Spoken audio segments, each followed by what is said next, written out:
Hello everybody. In this video, I'm going to show you a very quick trick on how to make your gunshots sound like they're a little more in your face and a little more impactful. And we're going to do that using a compressor. And this is just Logic's built-in stock compressor. You can use any single one that you want. They all work in basically the same way. So the compressor is off right now, so it's bypassed. I'm just going to close this out. I'm going to play this gunshot we have for you here, which is from the Recordist M60 library. And I'm just going to play this for you with no editing, no compression, no nothing, just raw. So a single gunshot, sounds pretty cool, great. So what we're going to do is make it so that initial transient of the gunshot, that initial thud essentially, is going to be a little more in our face, a little louder, and everything else is going to be a little quieter. As you can hear, there is some sort of room sound to this. There's some reverb. So depending on the environment that this gun was shot in, we're hearing the sound of wherever it was.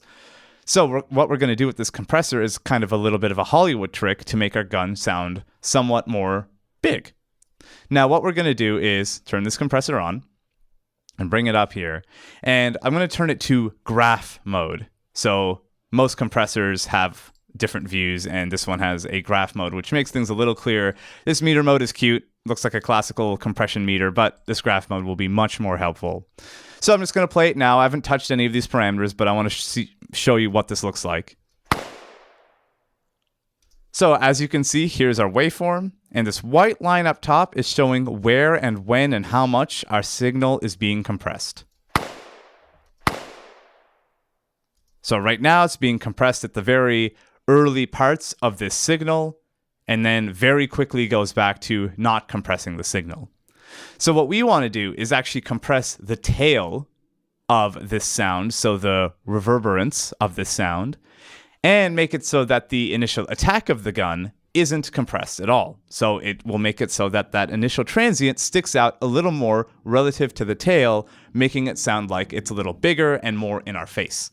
So what we're going to do is turn this attack knob up. Now the attack knob determines how long it takes for the compressor to act on the signal.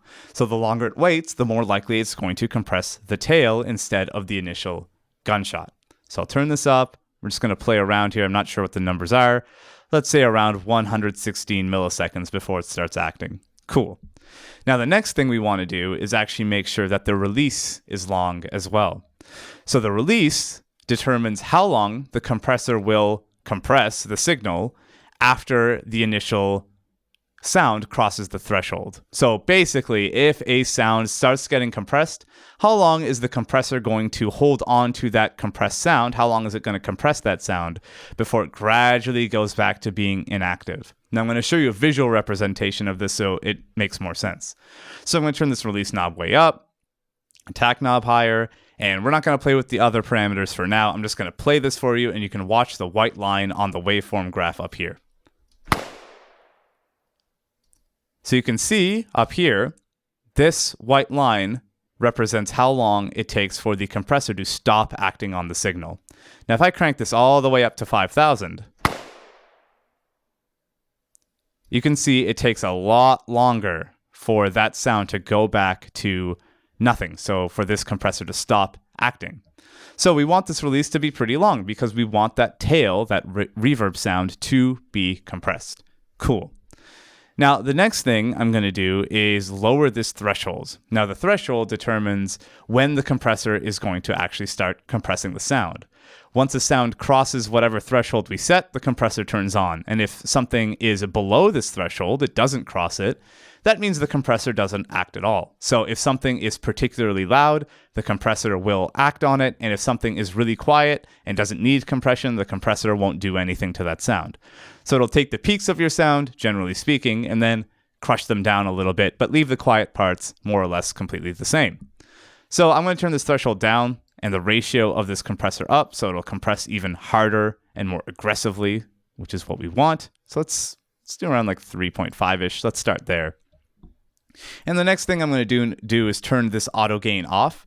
As you can imagine, when you use a compressor, your signal is going to get quieter because you are taking the loud parts of your signal and automatically, dynamically making them quieter. So what I'm going to do is make it so that there is no auto gain, so it's not making up that gain. It's not making our signal louder automatically.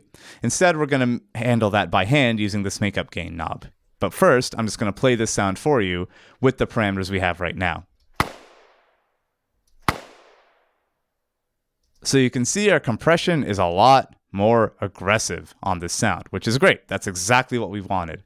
But if I turn this compressor off now and turn it back on, you can hear that our compressed sound is quieter than our raw original sound. That's where this makeup gain knob comes in. So what I'm going to do is turn this, let's say, to plus 1.5. So it's going to add a little bit more volume back into the sound so that our compressed and uncompressed signals are relatively, at least perceived to be the same volume. I'll turn this off.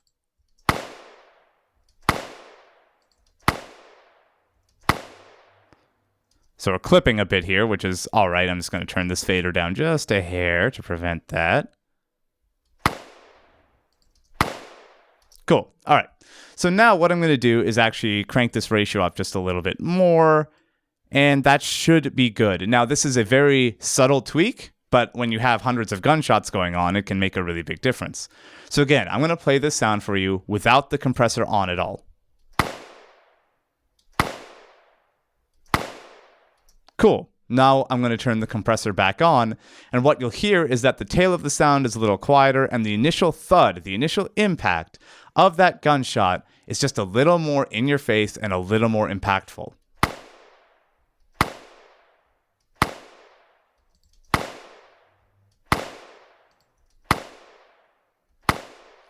And of course, I can crank the ratio way up even more.